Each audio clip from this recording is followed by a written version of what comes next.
On est très content donc de recevoir de Lucie Bartoli, Sophie Gosselin qui enseigne à l'Université de Tours. Ils sont tous les deux philosophes, mais bon, ce ne sont pas comment on dit, armchair philosophers en anglais, ce ne sont pas des philosophes de fauteuil, ce sont des philosophes qui sortent également euh, de leur bibliothèque ou de leur bureau de travail. Ils sont les auteurs en commun bon, de plusieurs articles dans plusieurs revues, dans Multitude, je ne sais plus exactement dans quelle publication. Ils sont également les animateurs du site de la revue en ligne terrestre depuis quelques années. Ils ont écrit deux livres en commun. Ouais.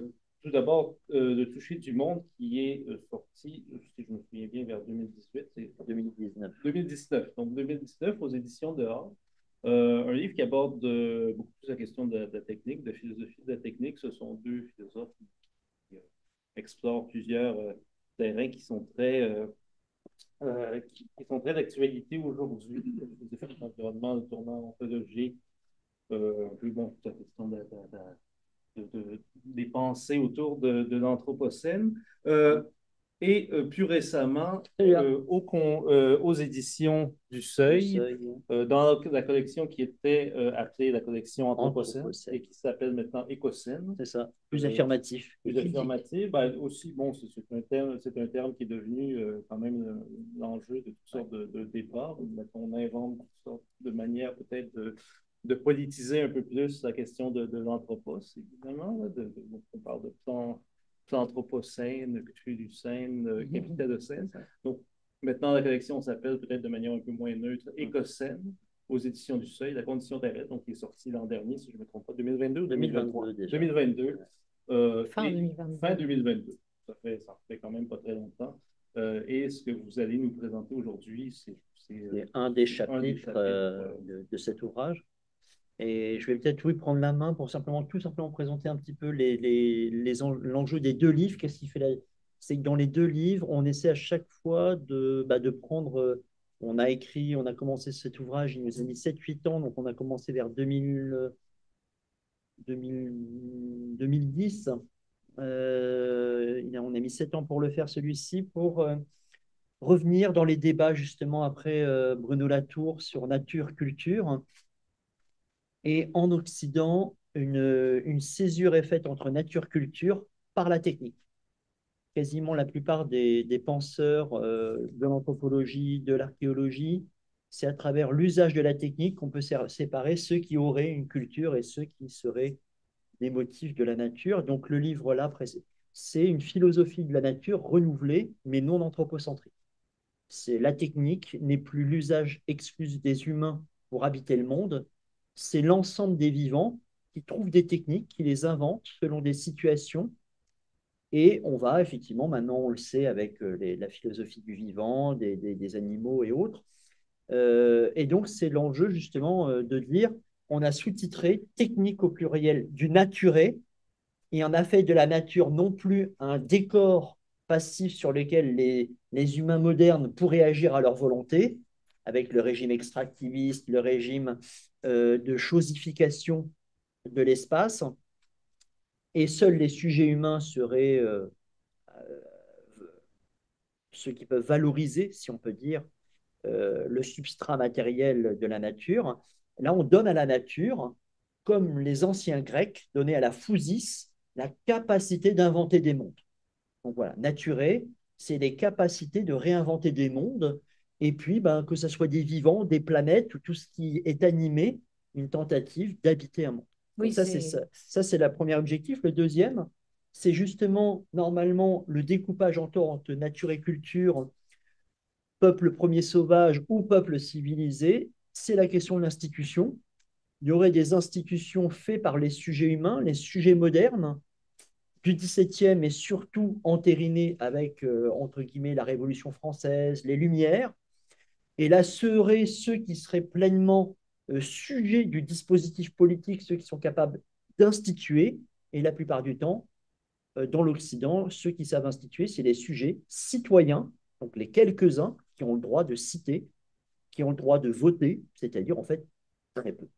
Donc la question, c'est qu'est-ce qui fait que on ne pense plus le politique depuis les citoyens, mais depuis tous les habitants humains et ceux qui n'ont pas le droit de participer au vote, donc les enfants, même des femmes encore, des personnes qui sont en handicap ou des personnes qui sont en migration, ils n'ont pas le droit, d'être citoyens, et tous ceux qui composent l'habité terrestre, c'est-à-dire ce qui donne la vie, le vivant, les pierres, l'eau, les animaux sauvages. Et donc là, l'idée, c'est d'inventer qu'est-ce qui serait le fait d'inventer de nouvelles institutions humaines et autres qu'humaines et de réhabiter le monde, donc d'où la, et même plus largement donc la Terre, habiter la Terre en commun, c'est le sous-titre. Et donc, on va aborder un chapitre du renouvellement des institutions à produire si on veut réhabiter en commun, c'est-à-dire différentes relations humains et autres qu'humains.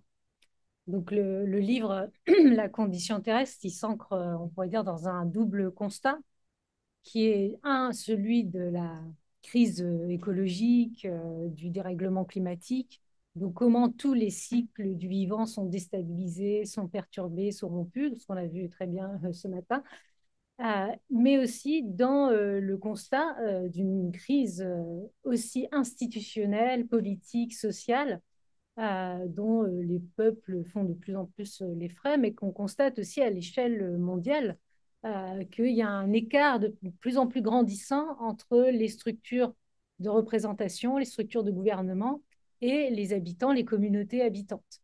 Euh, donc on part un petit peu de cette double situation de crise en s'interrogeant sur comment essayer de redonner sens aux politiques, c'est-à-dire au faire commun.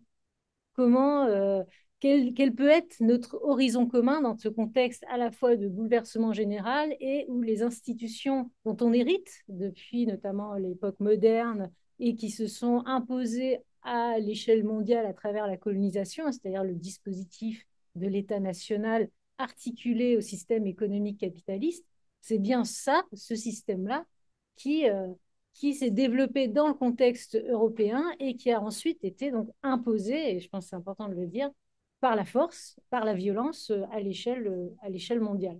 Donc ce système-là, il est à bout de souffle. Il est à bout de souffle et il est un des facteurs de la catastrophe écologique. Donc la question, nous, qu'on s'est posée, c'est comment imaginer et à partir d'où imaginer des processus, de nouveaux processus institutionnels, parce que c'est une question qui est ressortie pas mal dans les interventions ce matin, c'est comment faire que des communautés tiennent dans le temps. On a ça, entendu en fait. ce matin, oui, 2 fois au moins, le côté éphémère. Oui. On a peur effectivement qu'une culture commence à émerger, que tout de suite on puisse la réprimer, donc elle devient éphémère. Ou inversement, on a tellement gravé, littéralement, dans des lieux, la possibilité de faire mémoire qu'on ne fait plus confiance aux gestes. Et il y a une méfiance, mais radicale, à la question du geste. On y reviendra, c'est très important de voir effectivement que pour pouvoir se réancrer dans le milieu, il va falloir aussi réimaginer d'autres types de confiance que le contrat, la mise en dette ou des systèmes qui pour l'instant reposent sur en fait une méfiance généralisée. Et donc aussi la crise effectivement de ça ne dure pas dans le temps. Donc l'institution, c'est une manière de réimaginer comment durer. La question institutionnelle, elle est à deux niveaux. Il y a des institutions au sens anthropologique. Et donc là, c'était intéressant ce matin, ce qu'on a vu par rapport aux communautés inuites.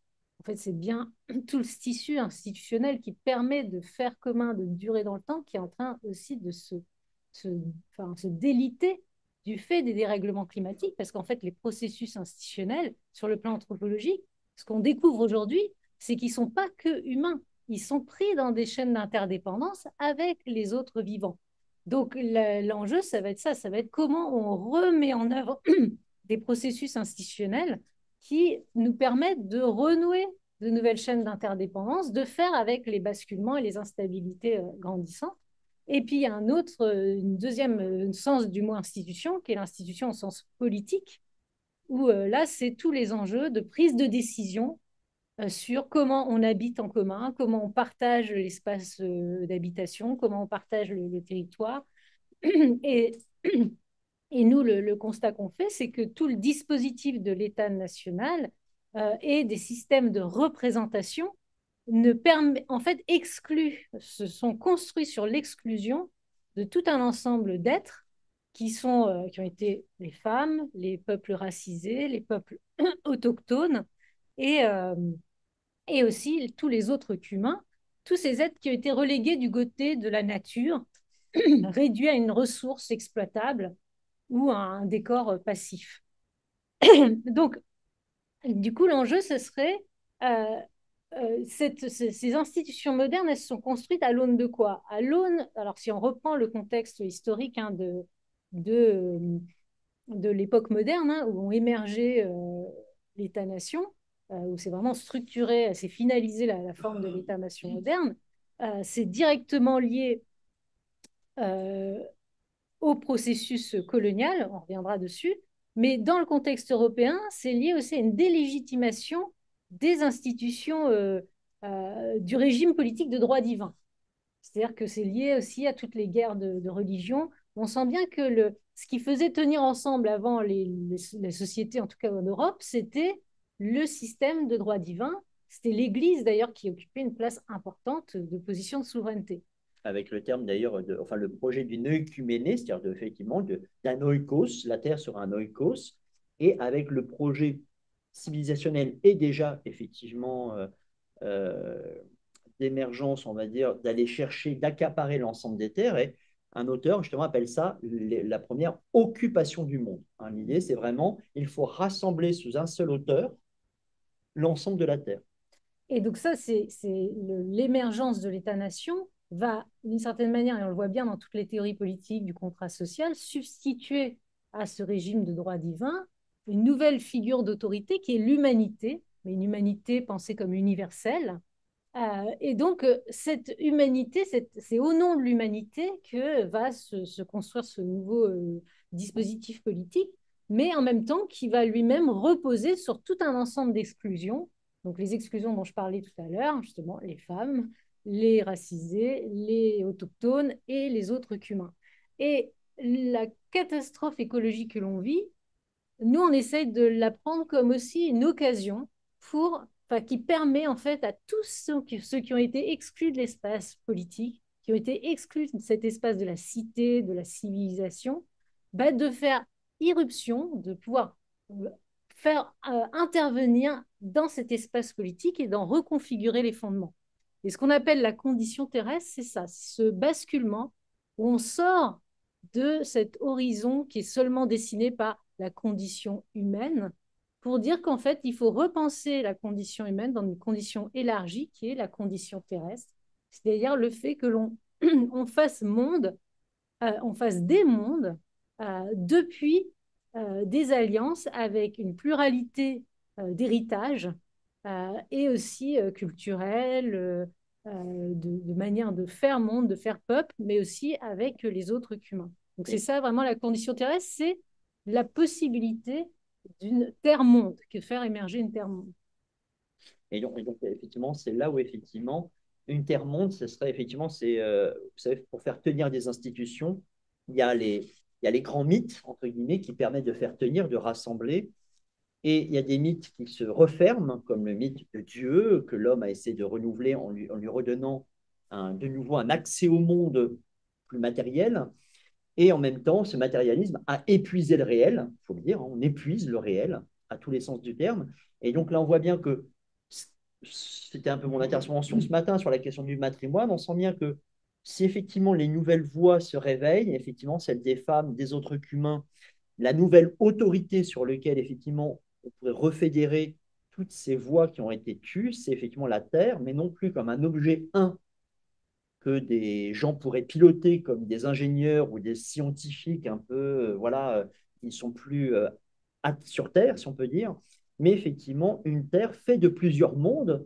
La question, c'est qu'un monde, ça se co-construit, ça se cohabite, et ça se connaît réciproquement.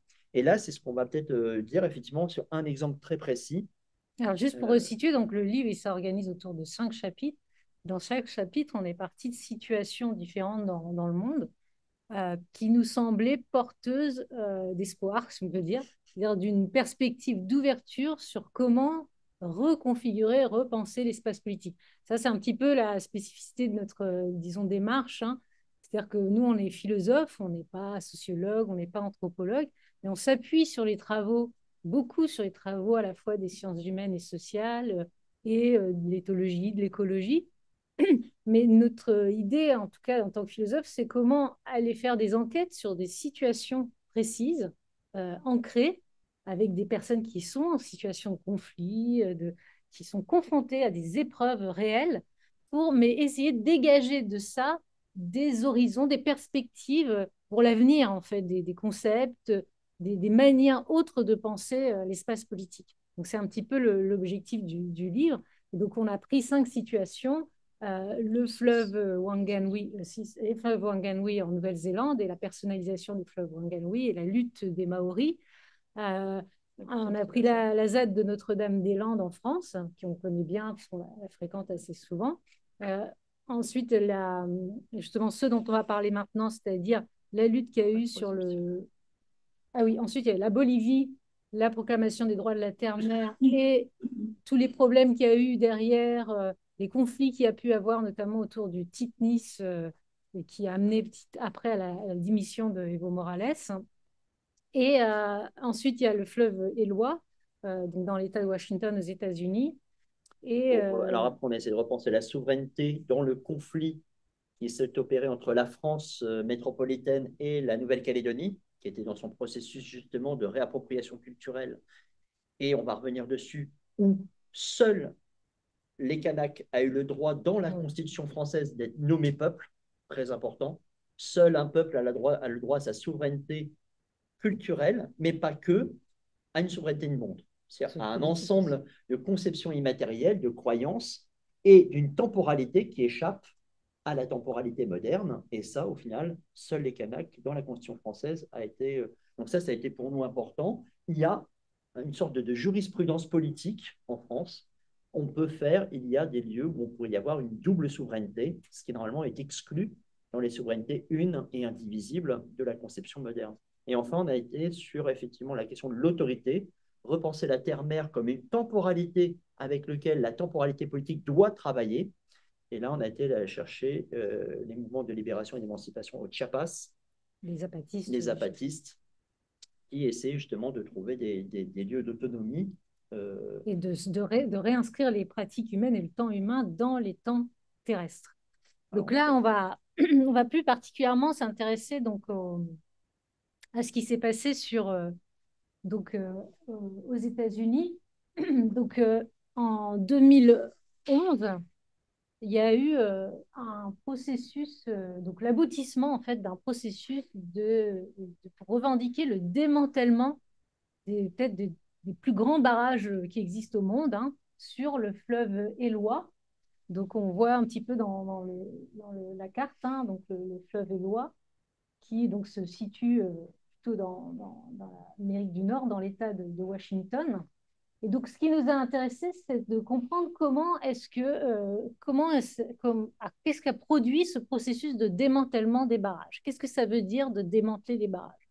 On pourrait se dire, un démantèlement de barrage, c'est d'abord une question technique pour pouvoir renaturaliser le fleuve. Question environnementale, si on peut dire. Et puis, on va voir qu'effectivement, de cette question environnementale, vu que plusieurs peuples y séjournent, revendiquent pas tout à fait le fleuve de la même manière, et que le fleuve va être au fond un épisode pour rendre compte de plusieurs mondes cohabitant dans un même fleuve. Donc, on va se rendre compte que du conflit qui pourrait être entre extractivisme et environnementalisme, on va jusqu'à véritablement des conflits de monde et de remettre potentiellement en cause la souveraineté d'un État-nation moderne, en laissant vivre plusieurs manières de s'articuler au milieu de vie. Donc là, ce qui est intéressant, donc si on revient sur l'histoire, qu'est-ce qui s'est passé? Donc le fleuve Eloi était habité avant la colonisation par de nombreux peuples autochtones, notamment le peuple Klalam. Peuple Klalam qui, lui, vivait grâce notamment à la pêche du saumon. C'est vraiment leur principal moyen de subsistance. Saumon, espèce migratrice. Et fin du 19e siècle, les colons blancs ont commencé à arriver et à coloniser le territoire. Et notamment, un des pionniers importants de ce processus de colonisation, c'est Aldwell, qui a écrit un livre qui est assez significatif, hein, qui s'appelle La dernière frontière. Et qu'est-ce qu'il a fait, ce Hallowell? C'est que, donc la frontière, hein, je rappelle, hein, dans le processus, enfin, vous savez sans doute ici, hein, mais dans le processus de colonisation américain, c'est l'avancée de la colonisation, en fait, au fur et à mesure dans le territoire. Et donc là, la dernière frontière, ça va se matérialiser comment? Elle va se matérialiser par la construction d'un premier barrage. Donc Aldwell, lui, donc il arrive en pionnier. Qu'est-ce qu'il voit? Il voit ce fleuve. Il dit, ah, c'est un peu comme Christophe Colomb, hein, qui arrive et qui dit, ah, c'est magnifique, c'est beau. Et qu'est-ce qu'il va faire? Il va tout détruire. Il va tout détruire, ce qu'il a constaté être très beau. Donc Aldwell, il dit, ah, mais c'est magnifique ce fleuve, les lois. Et surtout, qu'est-ce qu'il voit déjà? Il voit plus le fleuve en fait avec son paysage. Il voit déjà comment ce fleuve peut être capturé pour produire de la puissance électrique pour pouvoir installer une métropole, en fait, et construire une ville sur le fleuve. Donc, ça va être la ville de Port Angeles. Donc, à partir de là, donc, il y a la construction, alors, en plus, avec toute une stratégie de rachat donc, des terres autour et un projet qui est gardé presque, en fait, secret. Et une fois qu'ils ont racheté toutes les terres avec leur compagnie, ils vont construire le grand barrage. Premier grand barrage qui est édifié, et ensuite ils vont, quelques années plus tard, édifier un autre barrage, donc qui va alimenter en électricité toute la vallée, et qui du coup va permettre à des nouveaux colons de s'implanter, à toute la ville de se développer industriellement. Alors ça, c'est la version coloniale, mais ce qui est intéressant, enfin, dramatique, c'est que du coup, qu'est-ce que ça va faire les barrages? Ça va empêcher tous les poissons migrateurs de remonter. Donc, en fait, petit à petit, ça va complètement dégrader l'écosystème. Il faut savoir que les poissons migrateurs, en fait, ils ont une fonction écosystémique qui est essentielle parce que ils servent de nourriture, ils alimentent les animaux qui vivent en aval, en amont. On connaît bien les saumons, mais c'est vrai qu'une fois même que ça se dégrade et que ça meurt, en fait, ça nourrit toutes les forêts. Ça permet de revitaliser les sols. Et en fait, il y a justement il ne pourrait pas y avoir tous ces oligo-éléments venus des mers profondes. Tous ces oligo-éléments, c'est ces cadavres qui se décomposent, mangés, décomposés, repris par les oiseaux. Ours, les et donc, oiseaux. ça va justement, tout derrière, c'est ouvrir une forêt. Donc, on va voir qu'un saumon, ce n'est pas simplement ce qu'il y a dans l'eau, dans le cours d'eau, c'est tout ce que ça vient initier justement tout à l'heure, ce dont tu avais parlé, effectivement, d'une chaîne du vivant, mais plus de la chaîne du vivant, effectivement, les arbres, et renourrir les sols. Donc, c'est vraiment tout. Et derrière ça, effectivement, ce dont il s'agit, c'est que si on reste dans un débat, on va dire, social traditionnel, on va dire effectivement, si l'ouvrier est celui qui est donc mancipé par son propriétaire qui a l'usine, on va le distinguer en question de classe sociale. Sauf que la classe sociale, le saumon n'y figure pas dans la classe sociale. Et donc derrière, par contre, là où une personne cumule les deux difficultés, c'est un ouvrier, s'il a pu l'être, et en plus clalam. Alors lui, il a les deux difficultés. Ouais. Sauf que le clalam se nomme, lui, peuple saumon.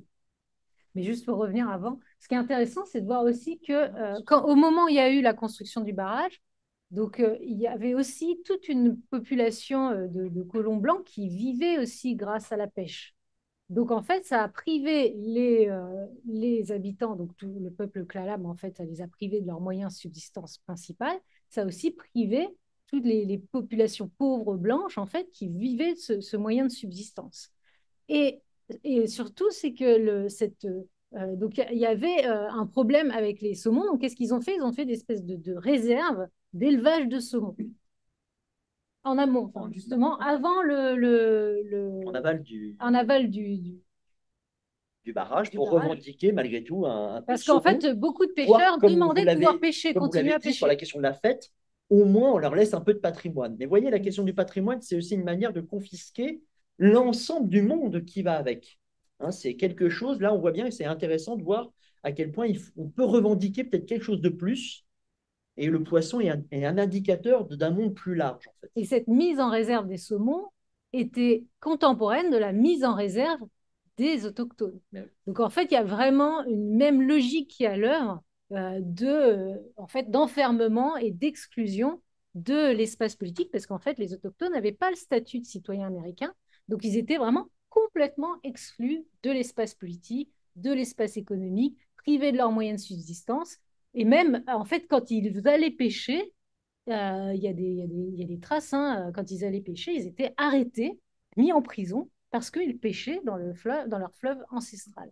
Donc, c'est là où on dit effectivement arrêter l'eau sous un barrage, c'est aussi arrêter le saumon, c'est arrêter justement des personnalités qui sont bispirituelles dans le sens aussi autre qu'humaine, peuple saumon, et c'est arrêter le monde qui va avec, puisque bah, c'est aussi tous les allers-retours qu'ils peuvent faire entre les forêts et la rivière. Donc, c'est tout ça qu'on arrête d'un coup. Hein. C'est là où on voit que quand on dit la condition terrestre, c'est que si on remettait en mouvement tout ça, démanteler un barrage, c'est pas simplement faire preuve d'une bonne moralité environnementale, c'est remettre les femmes qui ont besoin, les hommes qui font la fête, le saumon, les forêts, l'eau, et tout ça se remet en mouvement. Donc c'est une manière de dire que la colonisation, c'est à la fois un cosmocide et un écocide. Et les deux, généralement, vont ensemble.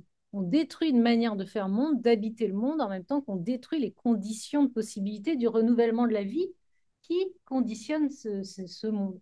Donc là, on le voit bien à l'œuvre, et ça s'est fait au nom de quoi? Au nom, donc quand on voit le livre hein, de Haldwell, hein, c'est la dernière frontière, se fait au nom du progrès. Vous voyez, avec tout ce récit du progrès qui est associé au processus industriel. Donc, avec le progrès de la nation américaine. Vous voyez. Donc là, on voit que c'est la nation américaine, avec la constitution de l'État national américain, qui va recouvrir complètement cette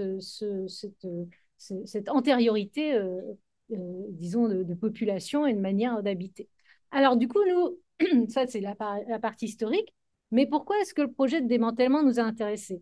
C'est tout le processus qui va émerger, qui va aboutir au processus du démantèlement.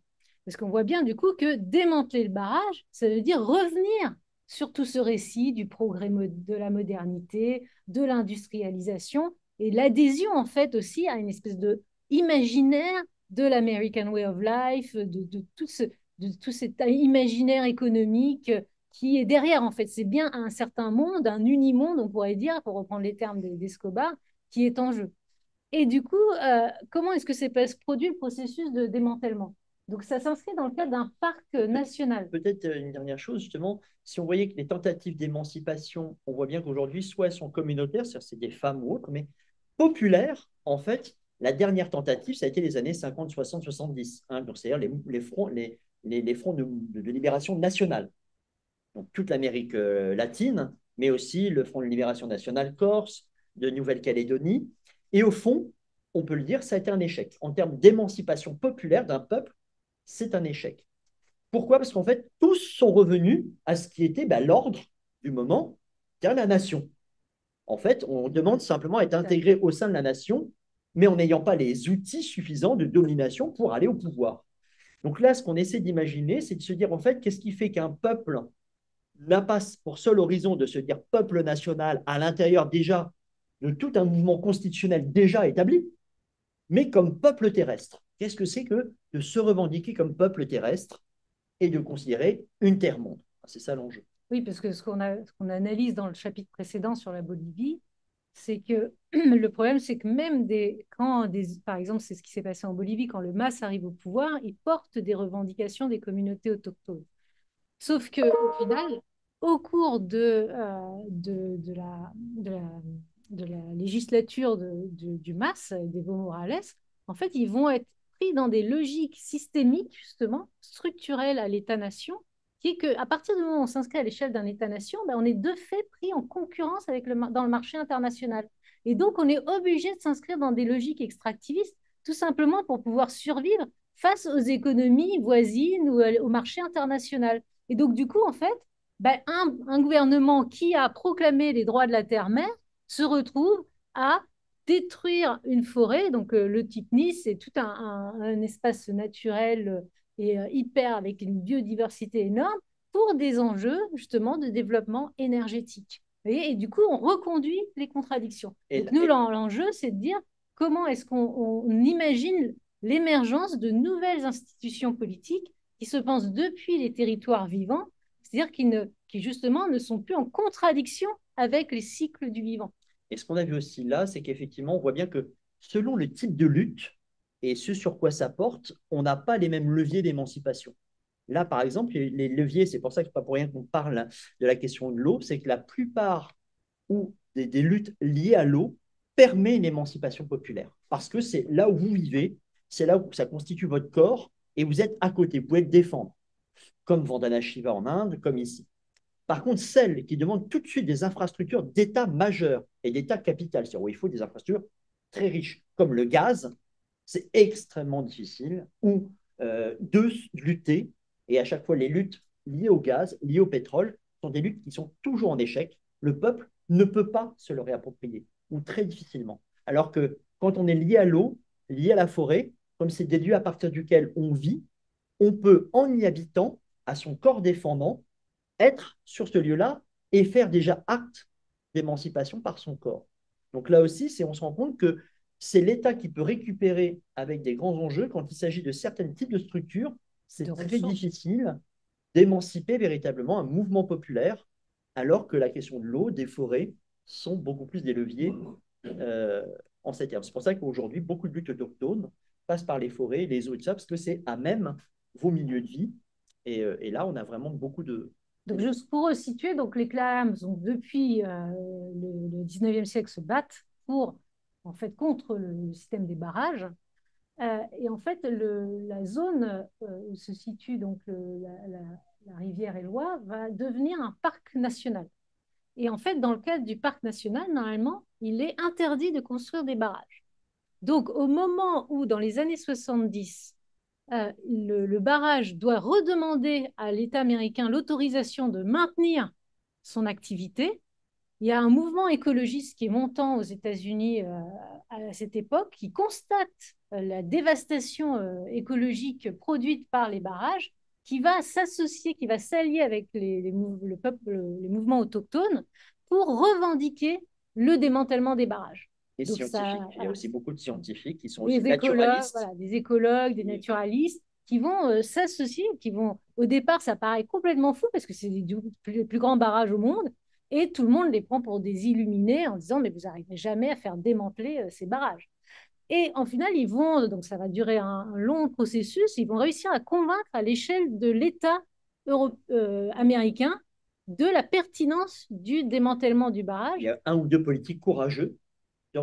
C'est tout bête, mais il faut tous ces éléments-là et un ou deux hommes politiques courageux qui disent et si on prenait ça comme une expérience politique? Notamment du point de vue environnemental, lié à toute la question de la continuité des cours d'eau, des espèces migratrices. Sauf que, ce qui est très intéressant, c'est la réaction des habitants de Port Angeles. C'est-à-dire que les habitants de Port Angeles, eux, ne veulent pas qu'on démantèle les barrages. Parce que les barrages, c'est ce qui les fait vivre, en fait.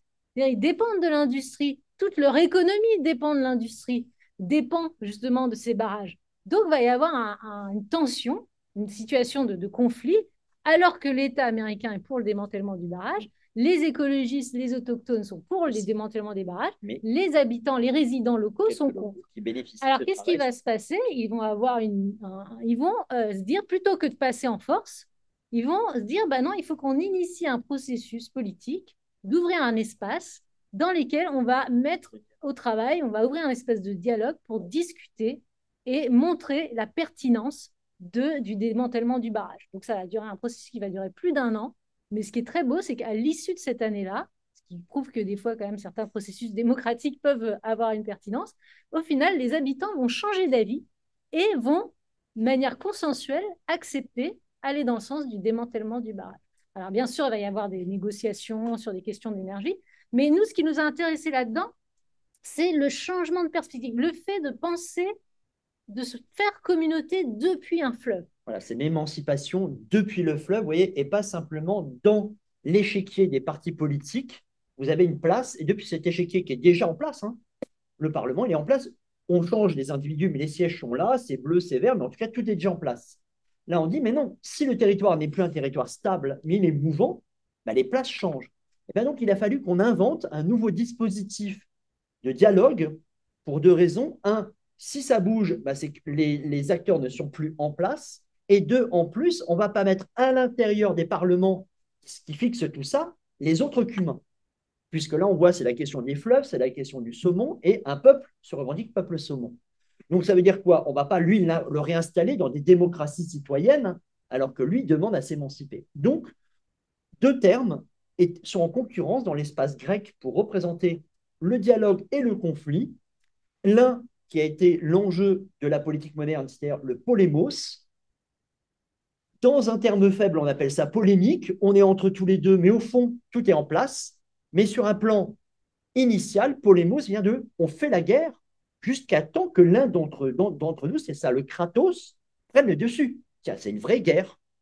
Donc, on a la politique a pour sous-bassement une politique de la guerre. Une fois que la guerre s'est stabilisée, on place qui a eu le Kratos sur l'autre. Et là, on dit, mais alors dans ces cas-là, eh bien donc, il faut peut-être inventer. Et le deuxième terme qu'on a été chercher, c'est l'agone, en grec. L'agone parce qu'il a l'avantage, dans un théâtre agonistique, où les places peuvent changer. Le protagoniste, c'est celui qui vient devant la scène déclamer une voix. Mais il est fait normalement pour se retirer de la scène et que les antagonistes répliquent à la voix. Voir s'il y a un nouvel enjeu, un nouveau décor, l'antagoniste prend la place du protagoniste. Et donc, ça fait une ronde, vous voyez. Mais pour que ça fasse une ronde, il faut qu'il y ait un nouveau commun. C'est ça l'espace en commun. Le commun, c'est la rivière, c'est la chose qu'on ne peut pas solidifier tout de suite. C'est l'institution dans laquelle elle va initier un mouvement qui ne définit pas les places, mais les redéfinit. Donc, on appelle ça un processus agonistique. En fait, les places vont changer puisque le mouvement et les revendications ne sont plus au même endroit. Donc, on appelle ça l'agone. C'est en gros un processus démocratique ouvert aux autres qu'humains et où les places ne sont pas fixées une fois pour toutes dans un dispositif parlementaire. Parce qu'en fait, et surtout, et la dernière chose, on fait justice sur les lieux de l'atteinte des êtres. Mais l'aspect important, ce qui nous apparaît important, c'est de dire qu'est-ce que ça veut dire de faire peuple depuis un fleuve? Donc là, depuis Éloi, comment est-ce que du coup la position de ceux qui habitent le fleuve change? Parce qu'en fait, les Plalames, les résidents qui, eux, dépendaient de l'énergie, les industriels, tout le monde n'a pas la même position vis-à-vis du fleuve. Donc du coup, la question, ça va être l'espace politique qui se dessine, c'est quelles sont les différentes relations au fleuve et comment comment en fait on s'inscrit dans des chaînes d'interdépendance qui sont définies par le fleuve et par les chaînes d'interdépendance qui constituent le fleuve, c'est-à-dire le saumon, les végétaux, la forêt, les ours, c'est-à-dire tous les oiseaux. Et donc, ça veut dire que tout à coup, on élargit le spectre de l'espace dans lequel on s'inscrit. Tout ça, c'est le bassin versant, en fait. C'est tout un bassin versant avec les montagnes elles-mêmes, c'est-à-dire que la temporalité des montagnes. Donc, l'idée, c'est permafrost avec des temporalités très longues, mais qui sont en ce moment d'être agitées par des... Donc, ce qu'on appelle processus agonistique, c'est pour dire des conflits, il y en aura toujours, forcément, entre les humains. La question, c'est comment on déplace la zone de l'espace de la conflictualité politique de l'espace de la représentation tel qu'il est aujourd'hui, construit sur des idéologies, sur des partis qui défendent des idéologies, pour les ramener sur des territoires où l'enjeu, c'est la question de l'habiter en commun. Comment on fait pour cohabiter? C'est-à-dire quelles sont les chaînes relationnelles dans lesquelles on est pris et comment on fait que ces chaînes relationnelles peuvent justement s'articuler, s'enchevêtrer et comment différentes manières de faire monde peuvent justement cohabiter et qu'il n'y ait pas une manière de faire monde qui s'impose aux autres. C'est toute la question que vous posiez tout à l'heure de la pluralisation. Donc nous, la réponse, en fait, d'une certaine manière, qu'on a essayé de donner à cet enjeu de la pluralisation qui nous semble essentiel pour repenser les conditions de l'habiter commun, c'est en repartant depuis les territoires, en repartant depuis les cycles du vivant, ça permet d'ouvrir un espace tiers qui fait qu'on ne se retrouve pas dans des confrontations identitaires de groupes humains. Ça ouvre un tiers qui dit, bah, si on tient compte de la perspective du saumon, bah, moi, pêcheur, et différents types de pêcheurs, bah, du coup, comment est-ce que le saumon, si mon existence dépend de l'existence du saumon, et comment on fait pour cohabiter? Et comment on fait pour permettre au saumon de revenir? Et donc, puis, c'est des dialogues qui peuvent s'installer entre guillemets, effectivement, sur le terrain du travail, par exemple. Vous allez être effectivement dans une situation d'ouvrier. Le clalam, le pêcheur, au fond, sont sous la coupe d'une personne qui est extérieure, mais par contre, depuis le saumon, bah, ils ont intérêt à essayer de cohabiter ensemble. Dire, bah oui, mais moi, je veux le retour du saumon. Et donc, à ce moment-là, vous désarticulez la relation, l'émancipation non plus depuis le lieu de production et propriétaire qui ne leur appartient pas, à quelque chose qui ne leur appartient pas, c'est-à-dire un saumon, mais justement, qui est le lieu du commun, c'est-à-dire qu'on voit bien que le saumon fait apparaître le monde dans lequel on serait inscrit. Donc là aussi, c'est justement de réouvrir cette dynamique. Et là, si on a pris un terme qui vient de l'espace grec, entre guillemets, pour différencier, on a été chercher une notion d'Amérique latine pour dire l'horizon d'émancipation. Et c'est les femmes, qu'on appeler écoféministes, qui revendiquent justement la chaîne d'interdépendance corps, territoire, terre. Donc, toutes les femmes d'Amérique centrale et du Sud revendiquent le corps-territoire. Et un corps-territoire, c'est que tous les corps sont des corps vivants qu'on revendique et justement dans des registres. C'est surtout les femmes issues des communautés amérindiennes, indigènes, autochtones, qui face à la dévastation souvent des milieux dans lesquels ils vivent, provoqués notamment par l'industrie extractiviste, on dit, mais en fait, si on détruit notre milieu, en fait, ça atteint notre corps, parce que la pollution, forcément, nous atteint. Si on boit une eau qui est polluée, l'eau, nous allons être malades. Donc, plutôt que simplement dissocier la santé humaine et la santé du milieu, c'est dire il faut au contraire élargir notre manière de penser notre corps en pensant un corps-territoire. Notre corps appartient à un corps-territoire plus large qui lui-même s'inscrit dans l'horizon de la Terre. Donc le corps-territoire, ce n'est pas du tout au sens identitaire, ce n'est pas l'appartenance à un seul. C'est l'idée qu'il faut prendre soin des chaînes d'interdépendance qui nous permettent tout simplement d'exister et de vivre avec toutes les autres formes de vie, et ça dans l'horizon de la Terre. C'est-à-dire, par exemple, c'est ça qui est intéressant quand on prend les fleuves, c'est qu'un fleuve, il est lié à l'océan. Par exemple, nous, sur la Loire, les espèces migratrices, notamment, et notamment l'anguille, par exemple, les anguilles, elles viennent des sargasses. Donc, si le Gulf Stream, vous voyez, elles viennent des sargasses, et notamment, c'est le Gulf Stream qui leur permet notamment, elles suivent le Gulf Stream pour arriver jusqu'à la Loire. C'est le Gulf Stream qui fait dériver tous les alevins, soit vers l'Amérique du Nord, soit vers nous, vers les fleuves. Si le Gulf Stream part, elles sont portées depuis 5000 mètres d'altitude sous l'eau et elles sont petit à petit remontées et après elles se distribuent. Donc on voit bien qu'effectivement, quand on dit Loire, soit on le voit d'une façon hexagonale, mais au fond, elles appartiennent dans un double registre territorial qui est une partie partie là de cette partie de la Terre et une autre partie qui est à 5-6 000 km de là. Et donc, c'est ça qui est intéressant dans la manière dont on reprend la notion de corps-territoire, c'est de dire qu'elle met en jeu plusieurs échelles du commun. C'est-à-dire, quand on parle du commun, en général, on pense le commun en termes de bien commun. Et nous, on critique cette notion de bien commun parce qu'elle reste anthropocentrée. Comme si, au final, c'était encore les communautés humaines qui s'appropriaient des biens qu'ils allaient partager entre eux, mais ça veut dire que tous les autres humains, tous les non-humains sont encore considérés comme des biens. Donc nous, on a essayé de complexifier cette notion du commun en la pensant dans une perspective relationnelle. Et donc, on distingue 3 niveaux de relation. Un premier niveau de relation qui est la relation interspécifique. C'est-à-dire qu'en effet, on a des appartenances d'espèces. Ce qui fait qu'en tant qu'humain, par exemple, je vais bien pêcher le poisson. Donc, je vais tuer du poisson, donc je vais manger du poisson. Donc là, il peut y avoir une relation de prédation entre espèces.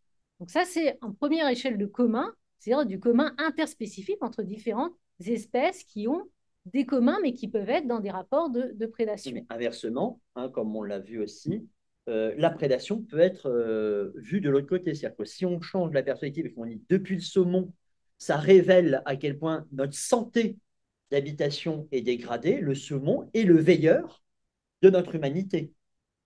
Il faut lui redonner la place aussi d'être le veilleur de l'humanité. Et puis c'est aussi de prendre en compte les différentes perspectives d'espèces, c'est-à-dire plus prendre en compte simplement l'espèce humaine comme étant la seule espèce centrale à partir desquelles penser le commun, mais que aussi chaque espèce a sa propre manière d'habiter et qu'il faut pouvoir accepter que certaines zones vont plus être occupées par les humains parce que d'autres espèces ont besoin aussi de pouvoir exister, et que la cohabitation de l'ensemble des espèces suppose que l'être humain ne se sente pas propriétaire de l'ensemble de la Terre. Donc ça, c'est le premier niveau. Le premier niveau, ça s'appelle la communauté des habitants.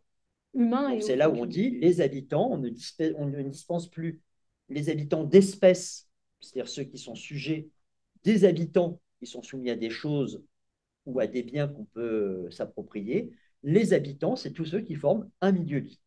Donc là, il y a une communauté à essayer d'imaginer. La deuxième, c'est le deuxième niveau, c'est la communalité des existants. Donc là, c'est plutôt un niveau multispécifique. Donc là, il s'agit de dire, c'est pas parce qu'on est par exemple en relation de prédation avec par exemple en tant qu'humain, en tant que pêcheur avec un poisson, que je peux pas, si par exemple, si tout à coup je vois une espèce disparaître, je ne peux pas être affecté par cette disparition. On voit bien qu'on peut être affecté par le fait de la disparition d'une forêt, la disparition d'une espèce à laquelle on est attaché.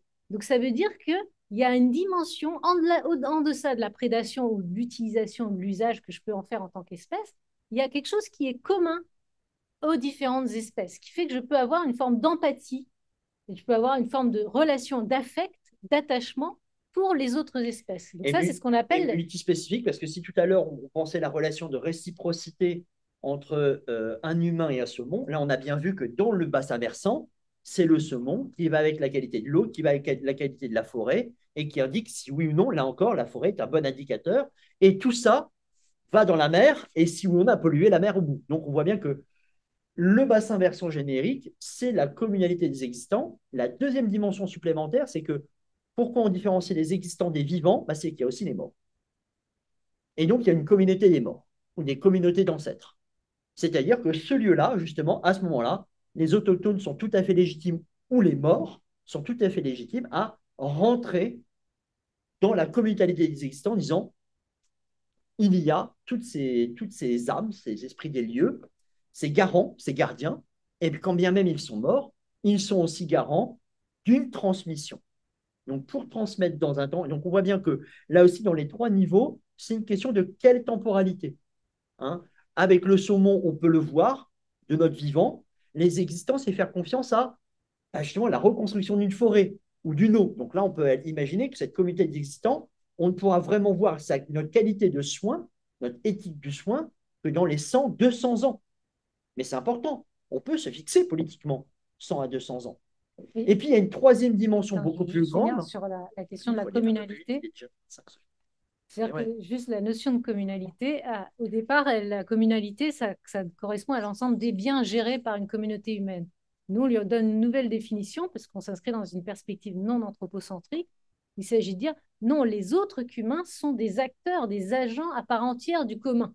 Donc, ce n'est plus des objets, ce n'est pas des biens, ce n'est pas des choses qu'on peut s'approprier. Ils ont des relations de don et de contre-don avec nous. Donc, c'est comment on permet la réactivation de l'ensemble de ces relations entre humains et autres qu'humains pour justement permettre la régénération des différentes formes de vie. Donc, c'est ça la communalité des existences. La troisième dimension, c'est les communs terrestres. Là, on est effectivement sur des relations transspécifiques. Parce que ça nécessite de penser des métamorphoses que je ne peux pas décider de mon vivant. C'est des grandes métamorphoses. Les montagnes se métamorphosent, le permafrost métamorphose profondément le sol et la sphère. Tous ces grands moments de grande métamorphose, et c'est là où normalement les nouveaux récits des humains et des autres qu'humains se conjuguent, il faut accueillir des métamorphoses sans savoir précisément vers où elles vont. C'est la différence d'une transformation. La transformation, on pourrait opérer, on voit un opérateur et voir à la fin quel est le résultat d'une formation. Une métamorphose, normalement, on ne peut plus. Une métamorphose, c'est un bouleversement tel des conditions de représentation et d'existence qu'on ne sait pas. Par contre, on peut aller plutôt vers une métamorphose que plutôt vers une autre transformation. Donc, les communs terrestres, c'est ces temps profonds, longs, qui demandent à ouvrir des transformations longues sur des métamorphoses dont on n'a plus de planification. Et là, on pourra simplement revenir une des choses qui a été très importante sur le fleuve Wanganawi, des Maoris, ça a été justement qu'ils ont imaginé un dispositif institutionnel couplé entre l'État de la couronne et les Maoris, qui justement tiennent compte de ces trois temporalités. Et il n'y a pas les mêmes représentants. Donc, les représentants, il y a deux représentants simplement sur les temps très longs, dans ce qu'on pourrait appeler le commun terrestre. Il y a un représentant de la couronne et un représentant du peuple maori. Et après, il y a une douzaine de garants pour les temps d'à peu près d'une centaine d'années, 50 à 100 ans de transformation. Et enfin, il y a une base de 40-50 personnes pour justement ce qu'on pourrait appeler, nous, des décisions de gouvernance plus restreintes, politiques, c'est-à-dire sur les 10 ans. Et donc, la question, c'est comment on fait pour que les enjeux d'emboîtement, puisqu'on voit bien que confisquer à un moment donné 100 ans un poisson a une incidence sur la forêt, qui a une incidence sur le permafrost, que les trois emboîtements puissent avoir lieu. D'où éviter forcément une chambre qui unifie, mais justement ce qu'on appelle, nous, des conseils terrestres, avec des échelles. Une échelle locale qui est capable de dire, il y a du saumon ou pas? Est-ce que ces relations sont bonnes? On va après à l'échelle du bassin versant. Et ensuite, à une échelle de ce qu'on pourrait appeler effectivement un État fédéral. Donc, c'est un ensemble de confédérations ou des conseils terrestres, chacun indiquerait des emboîtements de façon à dire quelle est la veille chez toi. Moi, je suis bienveilleur de ça. Et donc, on essaie d'imaginer ce qu'on appelle des conseils terrestres confédérés à des niveaux d'échelle d'emboîtement pour pas que ça soit hors sol. Et donc, ça, l'idée, c'est justement pour que sur ce fleuve-là, il y ait plusieurs mondes, et donc il y a plusieurs conseils, avec des conflits, mais pas des conflits d'intérêt, des conflits pour faire de nouveaux mondes, et pas un seul monde. Donc là, l'idée, c'est de relancer des mondes. Donc tout à l'heure, on a parlé de pluralisation, mais c'est vrai qu'avec Arturo Escobar, on aime plutôt le terme pluriversel, c'est-à-dire plusieurs mondes. Ce n'est pas simplement plusieurs cultures sur un monde, c'est vraiment plusieurs mondes sur une nouvelle façon d'interpréter notre espace et notre temps. Et donc, c'est ce qu'on appelle, nous, intermonde pluriversel. Ça serait ça l'enjeu d'une nouvelle, de nouvelles institutions dont les conseils terrestres seraient les porteurs, des institutions qui peuvent être des institutions rivières, des institutions glaciers, des institutions d'îles, d'archipels. Donc les archipels, effectivement, là, de Guadeloupe, ils ont leur réalité commune qui ne sont pas liés directement, effectivement, avec les continents à côté. Ils forment, effectivement, une constellation de mondes, mais ils ont aussi des mondes diversifiés qui ne sont pas exactement de même qualité dans le temps et entretenus de la même manière. Je crois qu'on a presque fait notre heure. Hein.